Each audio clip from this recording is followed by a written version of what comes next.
Bonjour à tous, je suis Florian Lemaitre, je suis MCU-PH en pharmacologie au CHU de Rennes et à l'Université Rennes 1. Je suis également responsable de l'activité de suivi thérapeutique pharmacologique des antiviraux au sein du laboratoire de pharmacologie du CHU de Rennes et je vais vous parler de la pharmacologie des médicaments antiviraux. Alors voici le plan que je vous propose de suivre. Tout d'abord quelques généralités sur les virus et les traitements antiviraux. Et ensuite on passera en revue la grippe et les agents thérapeutiques du traitement de la grippe, l'herpès, les infections herpès et ACMV et les antiviraux correspondants, les infections à hépatite B et C, mais surtout l'hépatite C finalement, et puis l'infection à SARS-CoV-2 et les traitements émergents dans ce domaine. Alors tout d'abord, on commence avec quelques généralités sur les infections virales et les traitements antiviraux. Les infections virales, de manière générale, sont des infections qui sont difficiles à traiter par quelques caractéristiques qu'ont ces infections qui sont les suivantes. Tout d'abord, c'est des infections qui relèvent d'un parasitisme intracellulaire strict et donc c'est difficile pour les agents antiviraux d'aller chercher les virus à l'intérieur de différents types cellulaires. Ensuite, il y a un certain nombre de ces infections qui sont des infections aiguës et donc il faut agir de manière très précoce si on veut être efficace. Et puis les virus présentent une diversité euh, antigénique qui est très importante, qui fait qu'ils échappent facilement à l'immunité et c'est du coup assez délicat de mobiliser l'immunité contre les infections virales. Néanmoins, lorsqu'on connaît bien le cycle viral, on peut identifier des cibles et de manière très générale et schématique, il y a un certain nombre d'étapes qui sont communes à l'ensemble des virus lorsqu'ils s'attaquent à une cellule humaine. Différentes phases qui sont suivies par ce virus. Une première phase qui est une phase d'attachement du virus sur les récepteurs de la membrane cytoplasmique. Ensuite, le virus va pénétrer dans les cellules généralement par endocytose ou par fusion. Ensuite, il va libérer son génome viral par décapsidation. Ensuite, il va chercher à répliquer son matériel génétique en détournant la machinerie de la cellule humaine. Ensuite, il va transcrire ce matériel génétique et traduire ces éléments en protéines qui formeront les nouveaux virions qui seront dans une dernière étape libérés euh, pour aller infecter d'autres cellules. On commence tout d'abord par la grippe et on va voir les différents traitements qui peuvent exister pour cette infection. Alors la grippe, c'est un virus à ARN simple brun de la famille des orthomyxoviridae qui est un agent responsable d'infections qui vont être des infections saisonnières. Généralement, les périodes de grippe sont localisées dans l'année entre novembre et février. Les infections se caractérisent par trois phases. Une phase d'invasion avec une attaque rapide de l'organisme et euh, des signes un peu brutaux chez le patient. Puis une phase d'état avec des, euh, une phase de fièvre élevée à 39-40 et ensuite une phase de guérison avec des signes cliniques qui peuvent persister plusieurs jours, voire plusieurs semaines, notamment la toux. Le, la partie un peu complexe et à risque de la grippe, c'est qu'il peut y avoir des surinfections, notamment des surinfections bactériennes qui sont euh, les, euh, les éléments de sévérité de cette infection virale. La contamination se fait par gouttelette, donc par euh, contamination aérienne proche de gouttelettes contenant le virus. Et on estime chaque année que 10% de la population va être atteinte par la grippe, la population mondiale. Donc c'est important. Si on fait un petit focus sur la particule virale, elle est caractérisée par des protéines au niveau de l'enveloppe lipidique qui sont des protéines d'intérêt, qui sont la neuraminidase et l'hémagglutinine, qui sont responsables de l'attachement du virus et de la libération des virions dans les cellules humaines. Et ces protéines d'enveloppe sont des protéines qui vont se modifier pour donner lieu à de nouveaux variants et de nouvelles recombinaisons entre des protéines de neuraminidase et d'hémagglutinine qui font la diversité de ce virus et la nécessité chaque année de revoir les traitements. Parmi ces traitements, le traitement le plus efficace, c'est le traitement préventif, la vaccination, qui doit être revue chaque année à l'aune des nouveaux variants grippaux qui circulent. Lorsqu'une infection est constituée, le traitement est généralement symptomatique, mais dans un certain nombre de cas, pour des raisons de gravité ou de population très à risque, on peut utiliser des agents antiviraux. Au premier plan, il y a l'oseltamivir, qui est un inhibiteur de neuraminidase, mais qui a une efficacité qui est relativement modeste, qu'on utilisera dans les cas de grippe grave et éventuellement pour le traitement préemptif des populations en contact d'un cas de grippe. Des patients comme des patients qui sont à risque de faire des formes plus sévères. Parmi les autres agents qui sont disponibles, existent le zanamivir et l'amantadine, mais à nouveau, on a des agents thérapeutiques qui ont une efficacité qui est tout à fait modeste. Généralement, ces agents réduisent au maximum les épisodes d'1 à 2 jours. On passe maintenant aux infections à herpès. Les herpès virus sont des virus responsables d'infections à herpès, de la varicelle et du zona, de l'EBV et du CMV. Ce sont des virus enveloppés à ADN dont la transmission se fait par voie aérienne, salivaire et muqueuse et qui évoluent généralement avec une phase de primo-infection qui peut être particulièrement symptomatique dans un certain nombre de cas. Et puis, les infections sont généralement latentes par la suite jusqu'à une éventuelle réactivation avec, dans le cas d'une brèche immunitaire, on peut avoir une réactivation de ces virus et herpès qui vont donner des formes symptomatiques. Il y a un certain nombre de formes infectieuses qui sont sévères et qui vont donner des infections complexes comme des méningites ou des rétinites. Il existe principalement deux médicaments dans le cadre du traitement des infections à herpès, que sont l'aciclovir et le ganciclovir et leurs dérivés.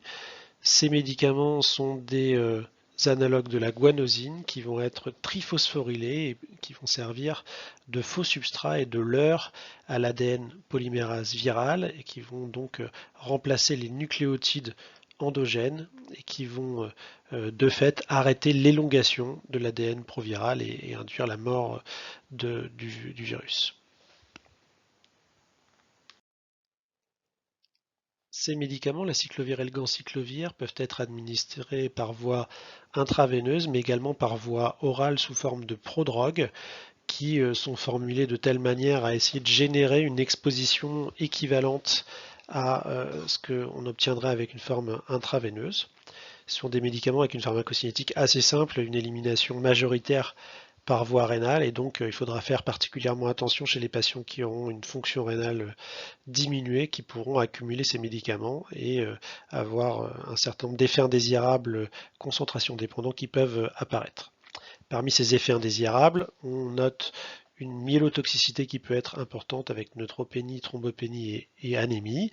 Myélotoxicité qui est vraisemblablement concentration dépendante, et également des troubles neurologiques avec des effets indésirables simples comme des céphalées, mais qui peuvent aller jusqu'à des convulsions et des hallucinations. Et puis, ce sont des médicaments qui présentent une tératogénicité, donc ils seront contre-indiqués dans le cadre de la grossesse. Donc, je l'ai déjà un petit peu évoqué, mais l'efficacité et la toxicité de ces médicaments est vraiment concentration dépendante, et donc on va pouvoir maximiser l'efficacité et minimiser la toxicité en faisant du suivi thérapeutique pharmacologique, en mesurant les concentrations chez les patients qui sont traités par aciclovir et ganciclovir, et en adaptant les posologies en fonction de ces mesures de concentration. Passons maintenant aux hépatites, et on parlera essentiellement de l'hépatite C dans ce chapitre. Les hépatites sont des infections qui sont acquises par le patient par voie sanguine, avec des risques de contamination qui sont de l'ordre de 0,5 à 3% pour le VHC. Par exemple, pour le VIH, c'est moins de 0,3%. Le risque de contamination par voie sanguine est encore plus important pour le VHB, puisqu'on peut avoir des niveaux de contamination de 2 à 40%. Également, les usagers de drogue, les gens qui vont avoir recours au tatouage, au piercing, à l'acupuncture et aux scarifications sont des modes de transmission des hépatites. également la voie sexuelle, et notamment les rapports traumatiques sont plus à même de transmettre le virus, et puis un risque de contamination materno-fétale de l'ordre de 5%. Pour l'hépatite B en particulier, la transmission par les contacts familiaux ou la collectivité est aussi un mode de contamination qui est importante.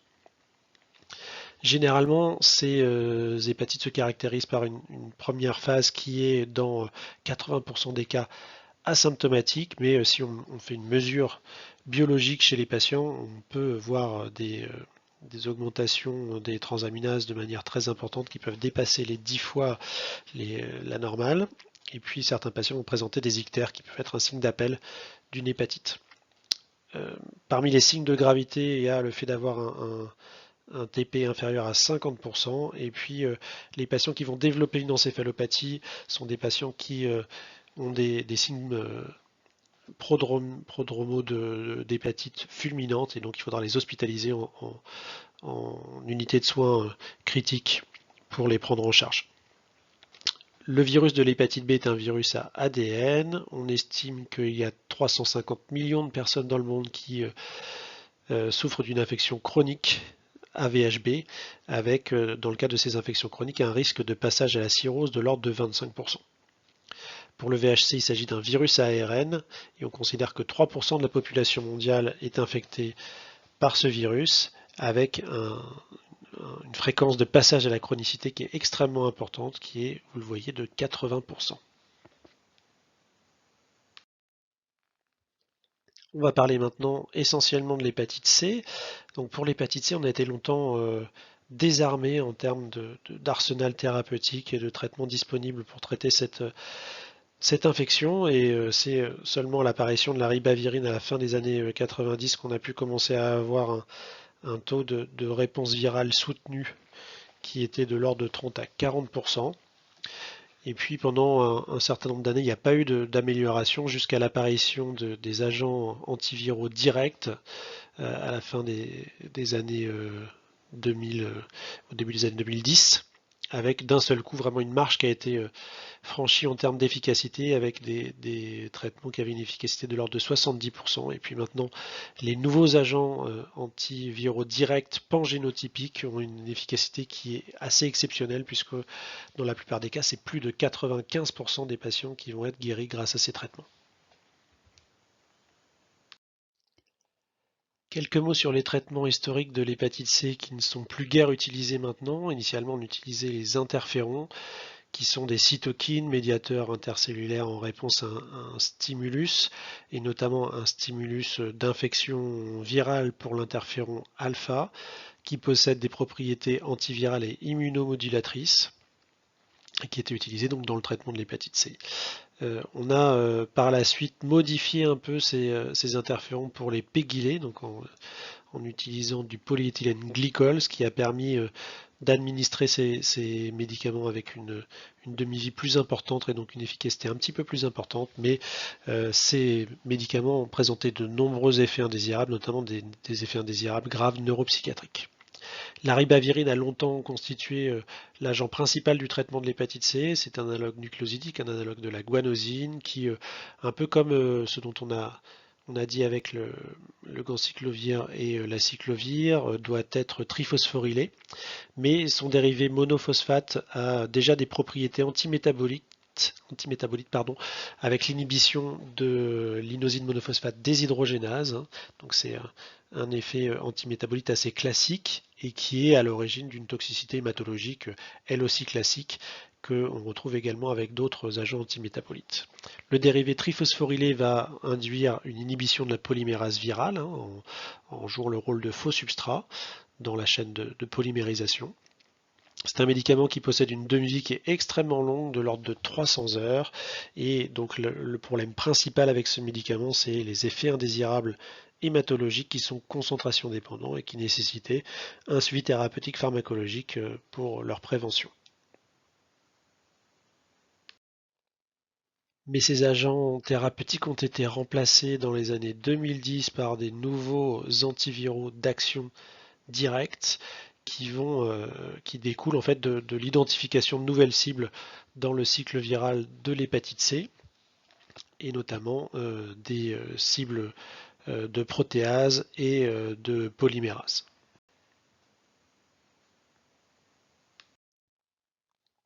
Un peu comme dans le cadre du VIH, le principe thérapeutique de l'utilisation de ces médicaments dans le cadre des infections à VHC repose sur des associations antivirales, des bithérapies, parfois des trithérapies, associant un inhibiteur de protéase à un inhibiteur de NS5A ou un inhibiteur de NS5B ou une association inhibiteur de NS5A avec un inhibiteur de NS5B. Parmi les inhibiteurs de protéase, on peut citer les représentants historiques que sont le boceprevir et le telaprevir, qui étaient ces médicaments qui ont permis d'atteindre une efficacité de l'ordre de 70% lors de leur mise à disposition sur le marché, mais qui ne sont plus commercialisés parce qu'on a de nouveaux agents qui sont plus efficaces et qui présentent moins d'effets indésirables. Reste sur le marché le grazoprevir, le glecaprevir et le voxilaprévir, qui est un inhibiteur de protéase qui est utilisé uniquement dans le cadre de rechute après un premier traitement, après un premier échec de traitement. L'autre catégorie de médicaments qui sont utilisés sont les inhibiteurs de NS5A, au rang desquels on compte le daclatasvir, l'elbasvir, le ledipasvir, le pibrentasvir et le velpatasvir. Ces médicaments peuvent être associés à un inhibiteur de NS5B, de polymérase, et ne reste à l'heure actuelle que le sofosbuvir, qui est le médicament principal de ces traitements. Généralement, ces médicaments sont associés sous forme d'association fixe en 1 à 2 comprimés par jour, donc qui permet vraiment une facilité de prise avec des traitements qui durent entre 2 et 3 mois selon les types d'infections, selon les cas chez les patients. On associe le grazoprevir à l'elbasvir, le sofosbuvir au daclatasvir ou au ledipasvir, et on dispose maintenant d'associations qui sont des associations pangénotypiques, donc qui vont marcher sur l'ensemble des génotypes de l'hépatite C, puisqu'il y a un certain nombre de génotypes qui étaient plus difficiles à traiter que d'autres antérieurement, mais avec ces médicaments-là, on peut traiter indifféremment sans avoir besoin de recourir au génotypage pour savoir de quel virus est infecté le patient. Et donc ces associations sont les associations sofosbuvir et velpatasvir, plus ou moins voxilaprévir en cas de premier échec à un premier traitement, et glecaprevir, pibrentasvir. Pour ce qui est du profil de sécurité de ces médicaments, ce sont des médicaments qui quand même sont globalement assez sûrs et qui présentent assez peu d'effets indésirables. On peut néanmoins citer pour les inhibiteurs de NS5A et NS5B les céphalées, des neutropénies, des hypertensions artérielles pulmonaires, qui sont rares mais qui peuvent arriver, et surtout pour le sofosbuvir, un élément important qu'il faut mettre en évidence, c'est le risque de troubles du rythme et notamment de bradycardie sévère chez les patients, qui fait que le médicament est contre-indiqué avec les médicaments bradycardisants et notamment avec l'amiodarone. Pour les inhibiteurs de protéase, les inhibiteurs de NS3, NS4A, ce sont des médicaments pour lesquels il y a un développement de mutation de résistance qui est plus fréquent qu'avec les autres médicaments. Alors, il peut y avoir des développements de résistance avec les NS5A, assez peu avec les NS5B, mais globalement, on a quand même un peu plus de résistance avec les inhibiteurs de protéase, et surtout, ce sont des médicaments qui vont générer des interactions médicamenteuses, puisque comme souvent avec les inhibiteurs de protéase, ce sont des inhibiteurs de cytochrome, et notamment du cytochrome 3 à 4.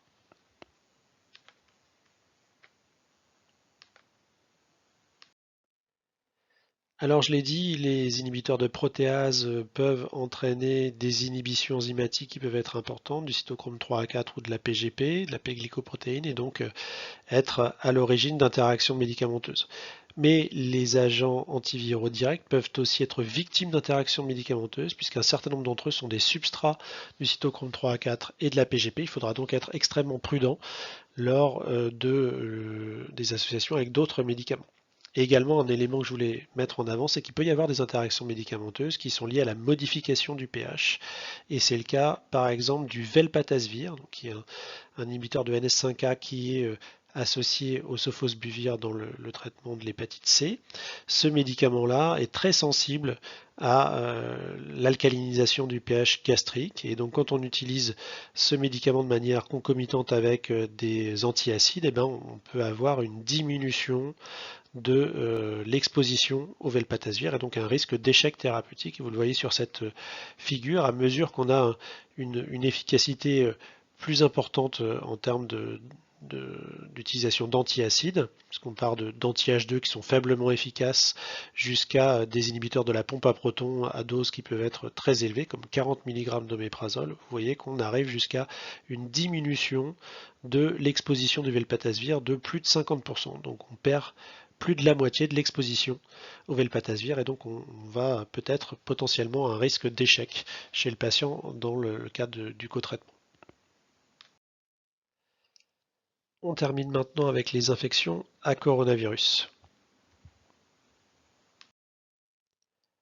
Donc le SARS-CoV-2, puisque c'est lui qui va nous intéresser dans cette famille des coronavirus, est un virus enveloppé à ARN dont la transmission se fait majoritairement par voie aérienne sous forme d'aérosols et de gouttelettes et qui va donner des infections qui évoluent en 3 phases. Une première phase dite virémique, puis une phase pulmonaire avec un retentissement clinique et des pneumopathies qui peuvent être sévères et des syndromes de détresse respiratoire chez les patients qui font des formes sévères, et puis une phase inflammatoire qui peut être caractérisée par un orage cytokinique et qui peut également mener à des complications graves, voire au décès du patient.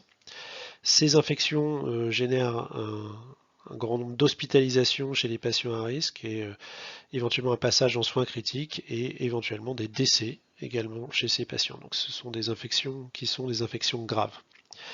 Le SARS-CoV-2 va pénétrer dans l'organisme en utilisant 2 types de récepteurs, le récepteur ACE2 et le récepteur TMPRSS2. Ensuite, il va pénétrer dans un endosome et être libérer son génome, qui va ensuite utiliser la machinerie cellulaire pour produire de nouvelles particules et infecter de nouvelles cellules. Donc un cycle tout à fait classique, mais en tout cas l'identification de ces différentes étapes a permis d'identifier des agents thérapeutiques potentiels. On passe maintenant au traitement de ces infections à SARS-CoV-2 et le traitement le plus important, c'est d'éviter d'avoir une infection et donc de développer une immunité. Et comment on fait ça? C'est par la vaccination. La vaccination est une vaccination avec différents types de vaccins possibles. Les vaccins à ARN qui sont maintenant une technologie qui est bien connue depuis quelques mois. Des vaccins à vecteurs viraux non réplicatifs, notamment à adénovirus, et des vaccins inactivés avec des protéines ou des pseudovirus. Ces vaccins ont une très forte efficacité qui va dans les essais cliniques jusqu'à 90% de prévention des formes graves chez les patients qui ont bénéficié du vaccin lorsqu'on les compare aux patients qui ont bénéficié d'un placebo. Et ces médicaments peuvent entraîner un certain nombre d'effets indésirables, même si leur profil de sécurité est très très favorable.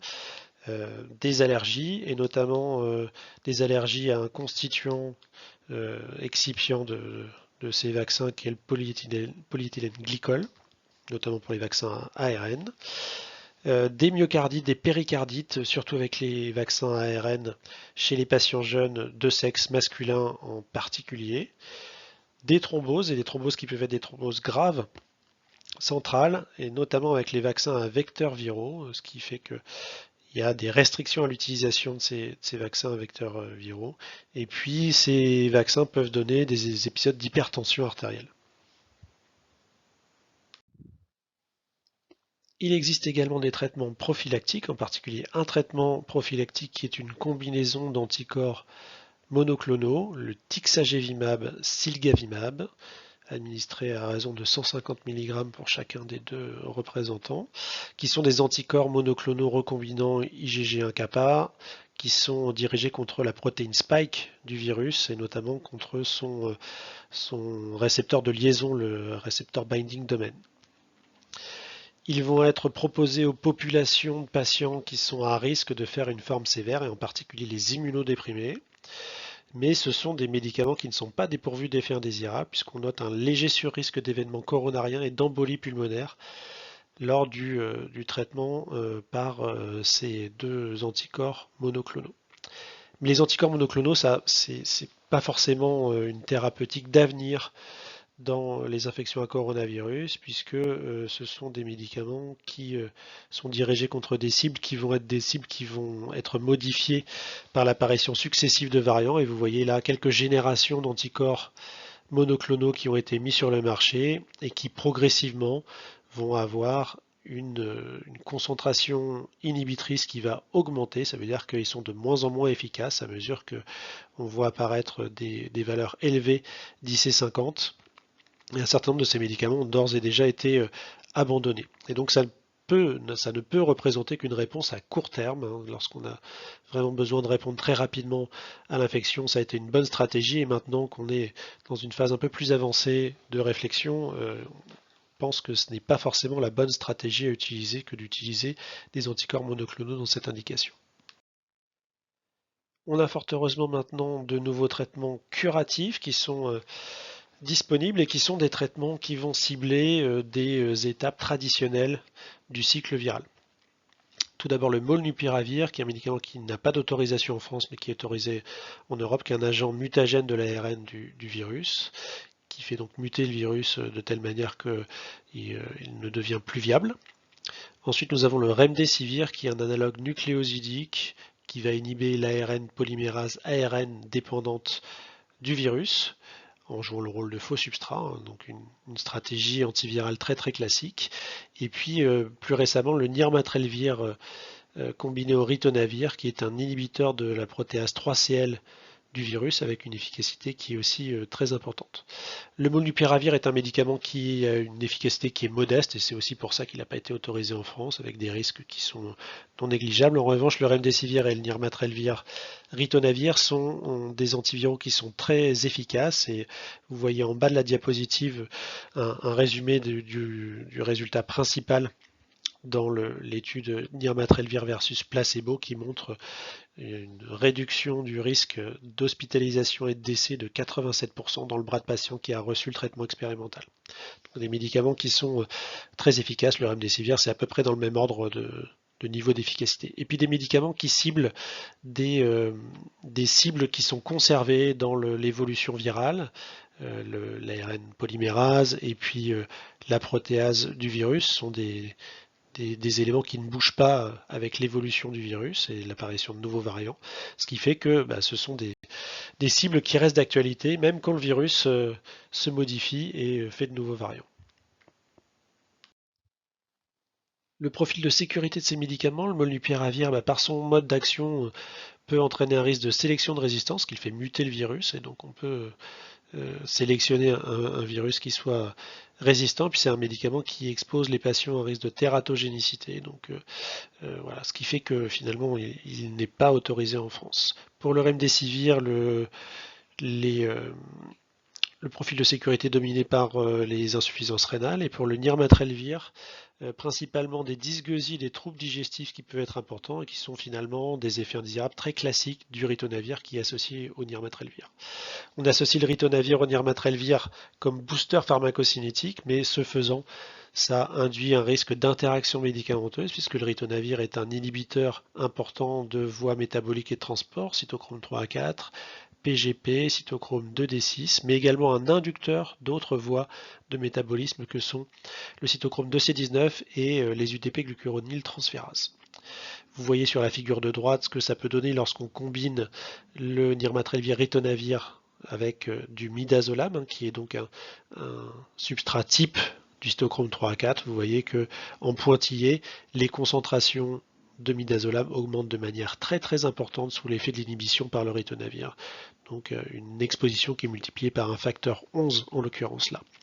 La Société française de pharmacologie et thérapeutique a émis des recommandations quant à l'utilisation des médicaments de manière concomitante avec le nirmatrelvir ritonavir pour guider les prescripteurs et sécuriser ce risque d'interaction médicamenteuse. Et également, la SFPT a mis en place un circuit d'avis pharmacologique pour aider les prescripteurs dans le cas d'interactions complexes. J'en viens maintenant à la conclusion de ce cours sur les médicaments antiviraux. Vous avez vu que les infections virales sont vraiment des infections qui sont difficiles à traiter pour toutes les raisons qu'on a évoquées au cours de ce cours. Il y a vraiment un intérêt à utiliser des cibles pharmacologiques qui sont conservées et cibler la protéase. Les protéases, c'est vraiment une cible qui ont révolutionné la plupart des infections virales. Les inhibiteurs de protéases sont vraiment des médicaments qui ont changé le pronostic d'un grand nombre d'infections virales. Également les polymérases de ces virus. En revanche, lorsqu'on va cibler les mécanismes d'entrée, on sait qu'on a beaucoup moins d'efficacité. Donc il faut vraiment se concentrer sur ces cibles pharmacologiques conservées et connues du cycle viral.